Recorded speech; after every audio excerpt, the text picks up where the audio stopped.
একটা সময় সারা বিশ্বের বিভিন্ন দেশের ফ্র্যাঞ্চাইজি টুর্নামেন্টের চ্যাম্পিয়ন দলগুলোকে নিয়ে একসময় আয়োজিত হতো চ্যাম্পিয়ন্স লিগ টি-20। কিন্তু আন্তর্জাতিক ব্যস্ত রুটিন ও কালের পরিক্রমায় বন্ধ হয়ে যায় লিগটি। তবে এবার ওয়েস্ট ইন্ডিজ ক্রিকেট বোর্ড নিয়েছে উদ্যোগ। বাংলাদেশ সহ 5টি দেশের ফ্র্যাঞ্চাইজি নিয়ে গ্লোবাল সুপার লিগ নামে নতুন একটি টুর্নামেন্ট আয়োজন করবে ওয়েস্ট ইন্ডিজ ক্রিকেট বোর্ড, যেখানে অংশ নেবে বাংলাদেশের প্রিমিয়ার লিগের দল রংপুর রাইডার্স। ইতোমধ্যে তাদের ম্যাচ সূচিও ঘোষণা করা হয়েছে। আগামী ২৬ নভেম্বর পর্দা উঠবে টুর্নামেন্টের। এরপর দ্বিতীয় দিন এই মাঠে নামবে রংপুর।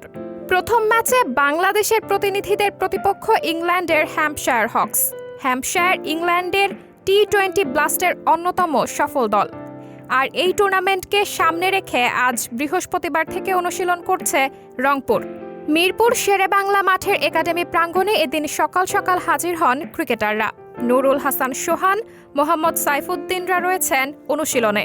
আর দলটি কোচের ভূমিকায় আছে বাংলাদেশের সাবেক ওপেনার আশরাফুল।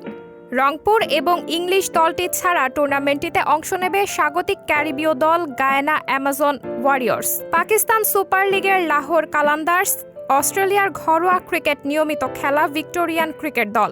গত বিপিএলে দলটির অধিনায়ক থাকা নুরুল হাসান সোহান এবারও দলটির অধিনায়ক।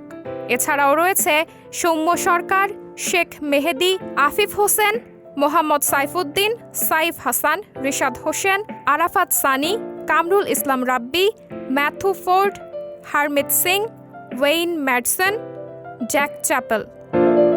সাবরিনা জলিল, সবার কথা।